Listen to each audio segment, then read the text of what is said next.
예, 하나님 말씀을 보겠습니다. 하나님 말씀은 구약성경 시편 119편 49절에서 56절 말씀입니다. 구약성경 시편 119편 49절에서 56절 말씀을 교독하도록 하겠습니다. 주의 종에게 하신 말씀을 기억하소서. 주께서 내게 소망을 가지게 하셨나이다. 이 말씀은 나의 고난 중에 위로라. 주의 말씀이 나를 살리셨기 때문입니다. 교만한 자들이 나를 심히 조롱하였으도 나는 주의 법을 떠나지 아니하였나이다. 여호와여, 주의 옛 규례들을 내가 기억하고 스스로 위로하였나이다. 주의 율법을 버린 악인들로 말미암아 내가 맹렬한 분노에 사로잡혔나이다. 내가 나그네 된 집에서 주의 규례들이 나의 노래가 되었나이다. 여호와여, 내가 밤에 주의 이름을 기억하고 주의 법을 지켰나이다. 내 소유는 이것이니 곧 주의 법도들을 지킨 것입니다. 아멘. 성경은 우리가 걷는 인생을 종종 나그네의 길에 비유를 합니다. 이는 하나님의 백성들에게 이 땅은 영원한 최종 목적지가 아니며 돌아가야 할 영원한 본향인 하나님의 나라가 있음을 의미합니다. 그러므로 성도들은 그 영원한 나라를 향해 나아가는 이 땅을 잠시 스쳐가는 순례자의 삶을 살아야 하는 것입니다. 나그네의 길은 결코 평탄하지 않으며 늘 예측 불가능한 위험과 어려움이 기다립니다. 때로는 부당한 오해와 조롱 속에서 마음의 상처를 입기도 합니다. 불의가 득세하는 것처럼 보이는 세상의 모습에 거룩한 분노를 느끼기도 합니다. 더 나아가 인생의 가장 깊은 어둠 속에서 홀로 고난의 밤을 지새우는 듯한 그런 시련을 통과하는 그런 시간도 가지기도 합니다. 이러한 고난의 연속은 우리를 지치게 만들 뿐 아니라 더 위험한 상황으로 이끌 수 있습니다. 바로 영혼의 매너리즘에 빠지는 것입니다. 처음에 뜨거웠던 감격은 사라지고 신앙이 그저 습관처럼 껍데기만 남는 무미건조한 상태가 될 수 있습니다. 이는 이 고난이 지속될 때 나타나는 현상입니다. 반복되는 어려움 속에서 희망을 잃고 영적으로 무감각해지면서 더 이상 주님의 은혜에 반응하지 못하게 되는 것입니다. 하지만 매너리즘은 비단 고난의 때만 찾아오는 것이 아닙니다. 역설적으로 평안함이 지속될 때에 그때에도 영적인 매너리즘에 빠질 수가 있습니다.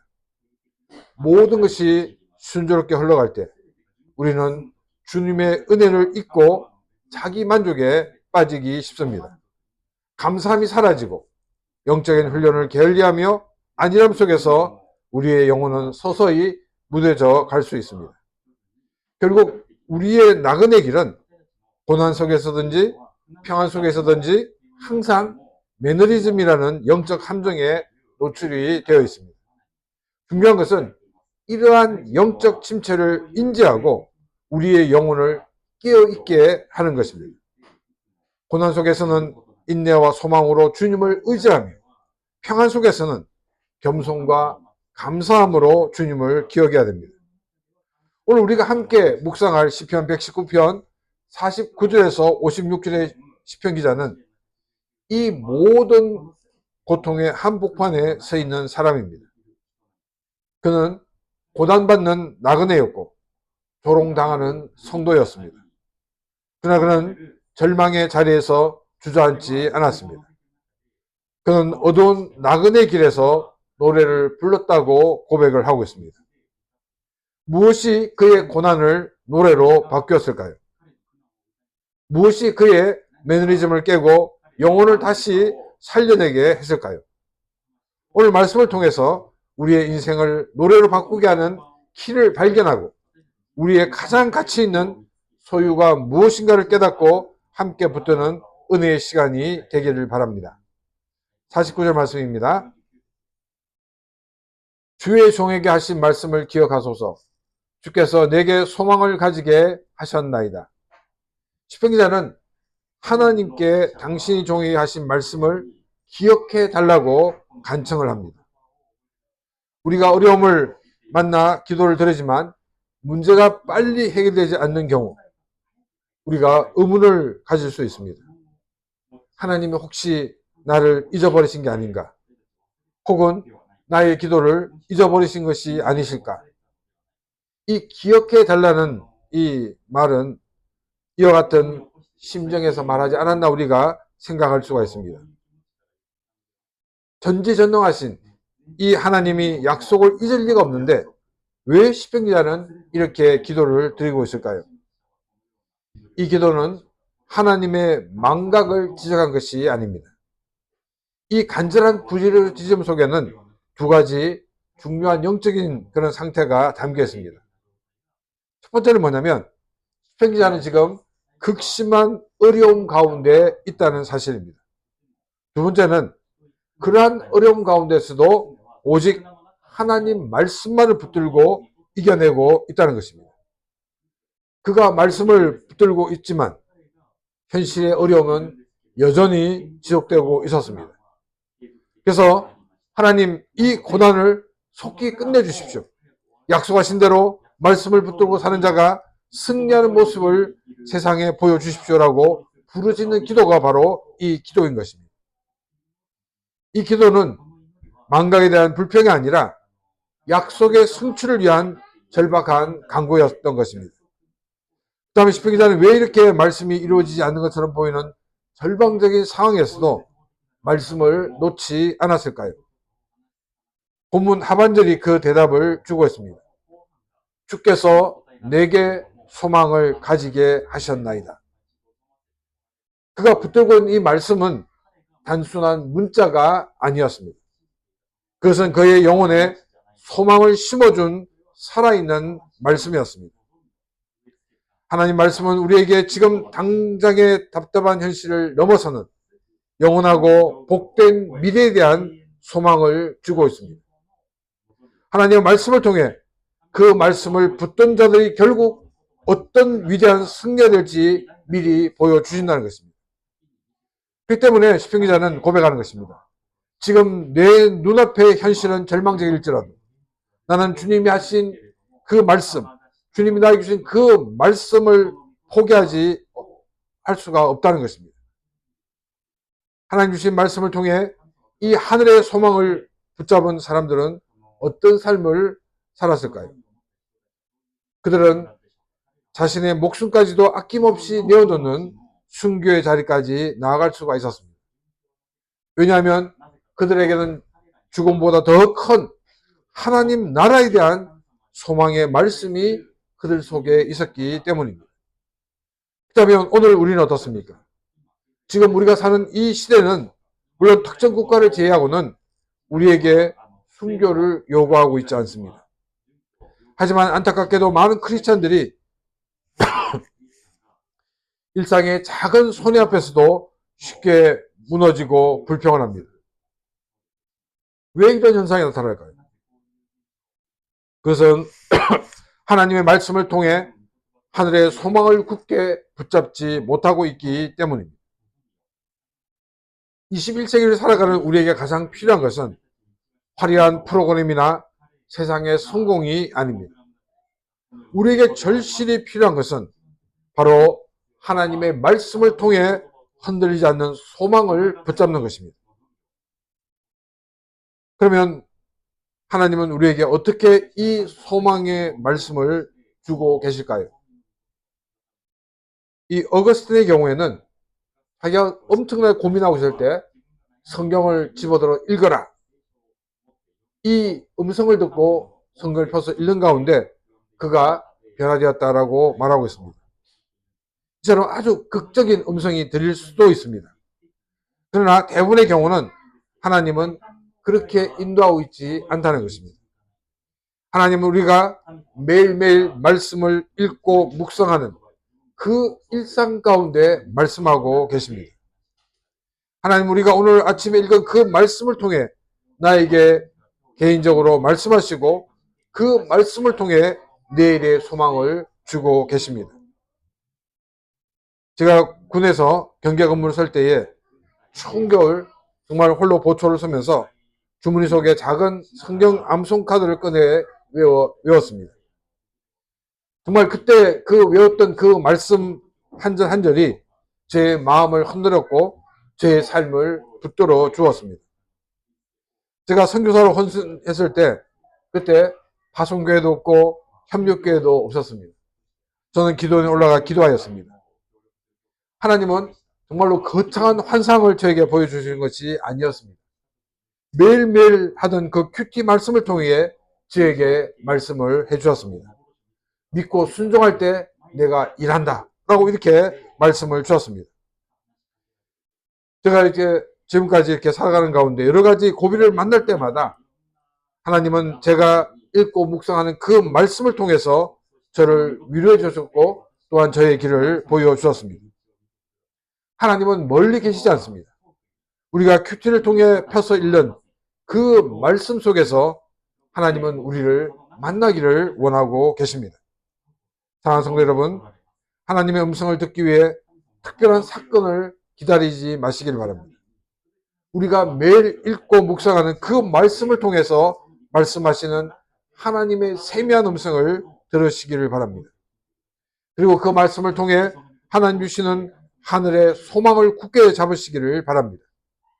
그 소망이 우리를 어떤 어려움 속에서도 넉넉히 이기게 하실 것입니다.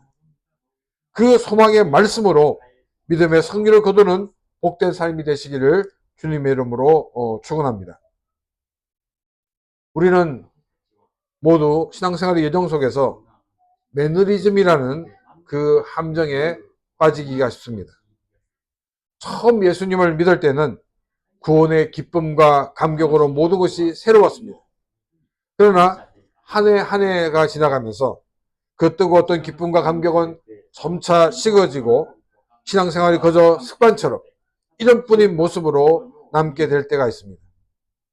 어떻게 하면 이 무기력한 습관에서 벗어나 다시금 생명력 있는 그런 신앙생활을 할 수가 있을까요? 오늘 본문 말씀인 시편 119편 50절에서 52절 말씀은 생명 있는 신앙으로 우리를 회복시킬 말씀의 능력을 증거하고 있습니다. 50절 말씀입니다. 이 말씀은 나의 고난 중에 위로라. 주의 말씀이 나를 살리셨기 때문입니다. 먼저 50절 서두를 주목해 봐야 됩니다. 우리 한글 성경에서는 이 말씀으로 번역되어 있는데 히브리어 원문에서는 이것으로 시작합니다.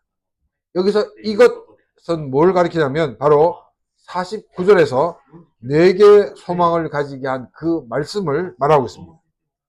시편 기자는 나에게 소망을 주었던 바로 그 말씀이 자신의 위로라고 고백을 합니다. 이 위로의 특징이 무엇입니까? 소망을 가지게 한 말씀이라고 얘기를 하고 있습니다. 소망을 가지게 한 말씀. 이것이 하나님께서는 우리에게 고난을 즉시 물리치거나 사라지게 한 것이 아니라는 것입니다. 고난 중에 위로라고 말하고 있습니다. 여전히 고난은 계속되고 있었지만 시편 기자는 그 고난 한복판에서 소망의 말씀을 통해 위로를 받고 있었습니다. 어떻게 그것이 가능하겠습니까? 50절 하반절은 왜냐하면이라는 접속사로 그 이유를 설명합니다. 왜냐하면 주님의 말씀이 나를 살리셨기 때문이다 라고 고백을 하고 있습니다. 여기서 살리셨다라는 이 단어는 죽은 것 같은 그런 나를 다시 살리셨다는 아주 강력한 소생을 의미하고 있습니다. 고난으로 인해 영혼이 고갈되고 신앙의 매너리즘에 빠져 있어서 죽은 것 같은 그런 사람을 소망을 주시는 그 말씀이 그를 다시 살려내었다는 것입니다. 우리의 이런뿐인 신앙, 습관적인 신앙에서 벗어나 다시금 생명 있는 신앙으로 회복될 수 있는 유일한 길은 우리에게 참된 소망을 주시는 우리 하나님의 말씀뿐이라는 것입니다. 51절 말씀입니다. 교만한 자들이 나를 심히 조롱하였어도 나는 주의 법을 떠나지 아니하였나이다. 생명 있는 신앙으로 회복된 자에게 반드시 시험과 도전이 따른다는 것입니다.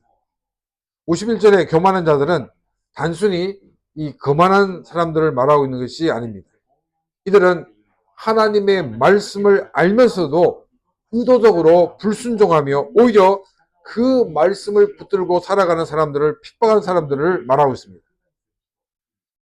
다수의 사람들이 말씀을 붙들고 사는 시편 기자를 향해 심한 조롱을 합니다. 그들은 그렇게 말씀대로 산다고 뭐가 달라지느냐? 너의 고난을 보라. 하나님이 어디 계시냐고 이렇게 비웃고 있습니다. 그러나 시편 기자는 단호히 고백을 합니다. 나는 주의 법에서 떠나지 아니하였나이다. 어떻게 이 극심한 조롱 속에서 말씀을 끝까지 붙들겠다는 결단을 할 수가 있었을까요? 그것은 50절에서 경험한 생명 있는 신앙으로 회복되었기 때문입니다. 매너리즘에 빠진 죽은 신앙은 작은 조롱에도 쉽게 무너지지만 말씀으로 다시 살아난 영혼은 다수의 핍박 속에서도 흔들리지 않고 하나님의 말씀을 붙들 힘을 얻게 되는 것입니다. 52절 말씀입니다. 여호와여 주의 옛 규례들을 내가 기억하고 스스로 위로하였나이다. 그러면 시편 기자를 살리고 조롱에 이기게 한 이 위대한 말씀은 과연 어디에서 온 것일까요? 하늘에서 떨어진 새로운 계시였을까요? 51절은 아니라고 말하고 있습니다. 그것은 주의 옛 규례들이었습니다. 시편 기자를 살린 말씀은 전혀 새로운 것이 아니라 이미 성경에 기록된 말씀을 읽고 묵상하며 기억한 말씀이었다는 것입니다. 시편 기자는 기억을 했습니다. 아브라함을 부르시고 약속을 주신 하나님을 기억하였습니다. 이스라엘 백성들을 이집트 파라오의 손에서 건져내신 하나님을 기억하였습니다. 홍해를 가르시고 불가능을 가능케 하신 하나님의 놀라운 사건들을 기억하였습니다. 낮에는 구름 기둥으로 밤에는 불 기둥으로 인도하시는 하나님의 임재와 인도하심을 기억하였습니다. 시편 기자는 성경에 기록된 이 다양한 사건들을 기억할 때 그 일들이 오늘 고난받는 자신에게 주는 메시지가 무엇인지를 깨닫게 되었습니다. 그리고 스스로 위로를 얻게 되었던 것입니다. 오늘 시편 기자처럼 주의 옛 규례들을 기억하시기 바랍니다. 그리고 나를 위해 행하신 하나님의 신실한 일들을 기억하시기 바랍니다. 이 일들을 위해 먼저 성경을 펴서 아브라함의 하나님, 이삭의 하나님, 그리고 야곱의 하나님이 바로 나의 하나님이심을 기억하고 고백하시기를 바랍니다. 우리가 매일 읽고 묵상하는 그 옛 말씀을 기억할 때 그 말씀이 오늘 나에게 주시는 소망의 말씀이 될 것입니다. 그리고 그 말씀이 우리의 죽은 영혼을 다시 살리며 어떤 조롱 속에서도 굳건히 말씀을 붙들게 하시고 마침내 고난 속에서 참된 위로를 얻게 하실 것입니다. 우리의 신앙 여정 속에서 때로는 깊은 무기력감에 빠져 매너리즘을 느끼거나 또 세상의 비웃음과 조롱 앞에서 우리의 믿음이 흔들릴 때가 있습니다. 이러한 순간 우리는 어디에서 다시금 영적인 활력을 얻고 굳건함을 되찾아야 할까요? 우리는 방금 말씀드렸던 것처럼 옛 규례를 기억하는 것입니다. 이 말씀을 통해서 우리는 힘을 얻고 또 우리는 하나님 하신 일들을 다시 한번 찾아보면서 그 해답을 찾아야 한다는 것입니다. 하나님께서 행하셨던 그 놀라운 일들을 다시 우리의 마음속에 우리의 삶 속에 새기는 그런 시간을 가져야 한다는 것입니다. 말씀을 묵상하는 가운데 그 말씀에서 기록된 그 모든 것들이 바로 나를 위해 기록된 것을 기억하며 하나님께 감사하는 그런 시간들이 되시기를 바랍니다. 하나님 우리에게 주신 이 말씀은 우리의 죽은 영혼을 살리는 말씀입니다. 정말 매너리즘에 빠졌던 그 무기력했던 영혼이 생명을 얻는 그런 시간이 될 것입니다. 또한 이 말씀은 어떤 조롱 속에서도 굳건히 말씀을 붙들게 하고 있습니다. 세상의 비난과 유혹에도 흔들림이 없는 믿음의 길을 걸을 수 있는 힘을 주고 있습니다. 또 마침내 고난 속에서 참된 위로를 얻게 됩니다. 삶의 어려운 순간에도 절망하지 않고 말씀 안에서 평안과 안식을 발견하게 됩니다. 그러면 우리는 흔들리는 믿음과 매너리즘의 그 순간에 옛 말씀으로 돌아가야 합니다. 그 말씀 속에서 나의 하나님을 발견하고 오늘 나에게 주시는 소망과 위로의 말씀을 경험하시기를 바랍니다. 그래서 우리는 다시금 굳건히 일어서서 나그네의 길을 걸어갈 수 있는 삶이 되시기를 바랍니다. 시편기 기자는 고난 속에서도 내게 소망을 가지게 한 말씀으로 말미암아 다시 살아나는 은혜를 경험했습니다. 그렇다 그러면 이렇게 말씀으로 다시 살아난 사람은 세상을 어떻게 바라보며 이 땅을 어떻게 살아가야 할까요? 오늘 본문 53절에서 56절은 소망의 말씀으로 회복된 신자가 이 땅에서 가지는 세 가지 삶의 태도와 그가 붙드는 하나의 소유에 대해서 증거를 하고 있습니다. 53절 말씀입니다. 주의 율법을 버린 악인들로 말미암아 내가 맹렬한 분노에 사로잡혔나이다. 말씀으로 다시 살아난 시편 기자는 분노에 사로잡혔다라고 고백을 합니다. 그러나 이 분노의 대상은 매우 중요합니다. 그는 자신을 힘들게 하는 그 고난 상황 때문에 분노하지 않았습니다. 자신을 적각 건져내지 않으시는 하나님에 대해서도 분노하지 않았습니다. 그의 분노는 오직 하나님의 율법을 의도적으로 버린 그 악인들을 향하여 있었습니다. 이것은 사적인 감정이 아니라 하나님의 공의가 무너지는 것을 보며 느끼는 거룩한 분노인 것입니다. 많은 경우에 우리는 자신의 손해 앞에서는 쉽게 분노하지만 세상의 불의와 하나님의 말씀이 무시당하는 그 현실 앞에서는 침묵할 때가 많습니다. 그러나 오늘 말씀은 하나님을 믿는 사람은 조용히 자신의 신앙만 지키는 소극적인 자세로 만족해서는 안 된다라고 경고하고 있습니다. 크리스천은 자신의 이익이 아니라 하나님의 정의를 위해 분노할 줄 아는 사람들이 되어야 하는 것입니다. 54절 말씀입니다. 내가 나그네 된 집에서 주의 율례들이 나의 노래가 되었나이다. 시편 기자는 자기의 인생을 나그네로 있는 집으로 표현하고 있습니다. 이는 인간이 이 땅에서 영원히 살 수 있는 존재가 아님을 고백하는 것입니다. 이것은 또한 그의 소망이 이 땅이 아닌 하나님 나라에 있음을 우리에게 보여주고 있습니다.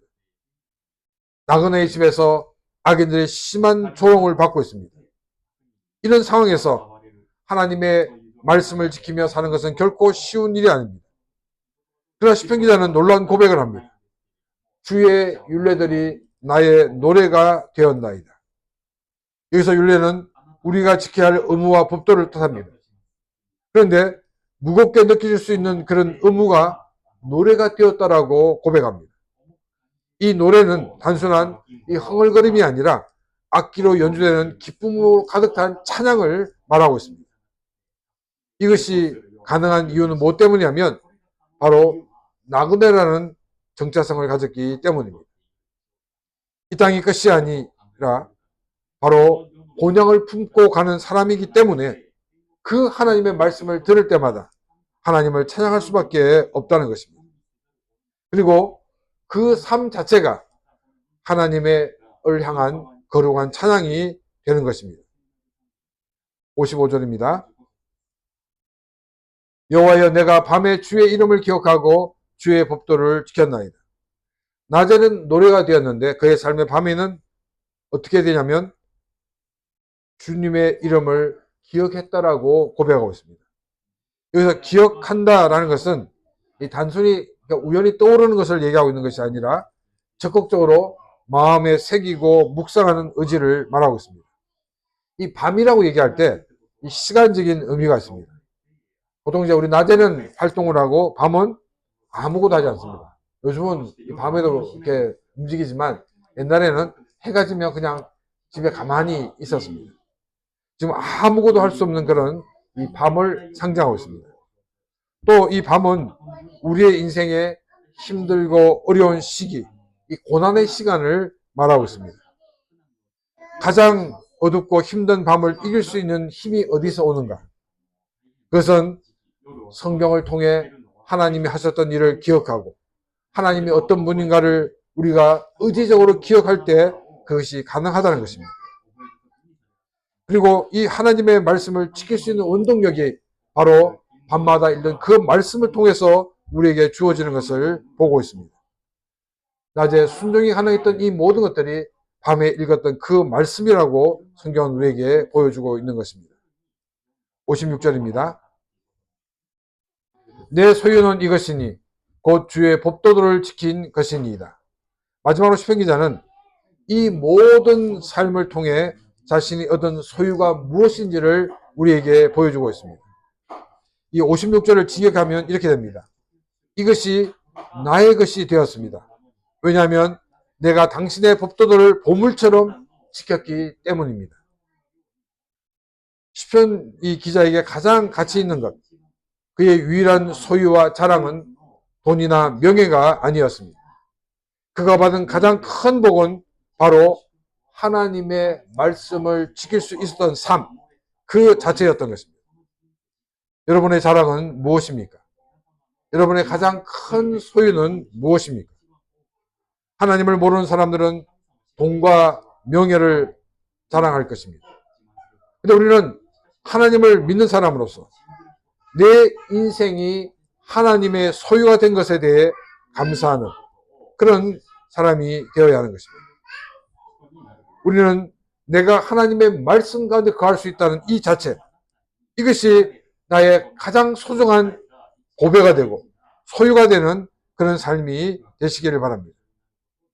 우리 오늘 시편 119편 49절에 56절 말씀을 통해서 고난의 길을 걸었던 순례자의 위대한 신앙 고백을 살펴보았습니다. 그의 여정은 소망을 가지게 한 말씀을 기억함으로써 시작되었습니다. 그 고난 속에서 다시금 살려내는 생명력이 있고 또한 매너리즘을 깨뜨리는 것이 바로 하나님의 말씀이었습니다. 또 우리가 결단하고 바로 설 때 모든 길이 순탄하게 열리는 것이 아니라 많은 조롱도 있다는 것을 보여주고 있습니다. 그러한 가운데 시편 기자는 거룩한 분노를 가지고 더욱더 하나님의 말씀을 붙들고 살아갔다라고 고백을 하고 있습니다. 이런 삶을 살아갈 때 그의 삶에 놀라운 변화가 생겼습니다. 그 순례자의 삶 가운데 그는 고난이 노래가 되었다라고 고백을 하고 있습니다. 그리고 오전 밤에 묵상했던 그 말씀은 더욱더 그를 새롭게 하는 그런 원동력이 되었습니다. 이것이 그의 삶의 가장 귀한 보배였고 이것이 그가 가지고 있는 가장 자랑이었던 것을 시편 기자는 고백하고 있습니다. 우리는 이 땅을 살아가는 가운데 정말 돈과 명예와 성공을 자신의 소유로 해서는 안 된다는 것입니다. 우리는 하나님의 소유가 된 것에 감사하면서 내가 하나님의 말씀을 붙들고 살아가는 이것이 나의 가장 큰 소유가 되는 그런 귀한 삶이 되시기를 바랍니다. 그래서 우리의 이 삶을 통해서 더욱더 하나님께 영광이 되는 복된 삶을 살아가는 귀한 성도들이 되시기를 주님의 이름으로 축원합니다. 이 시간 오늘 주신 말씀을 생각하며 같이 기도드리겠습니다.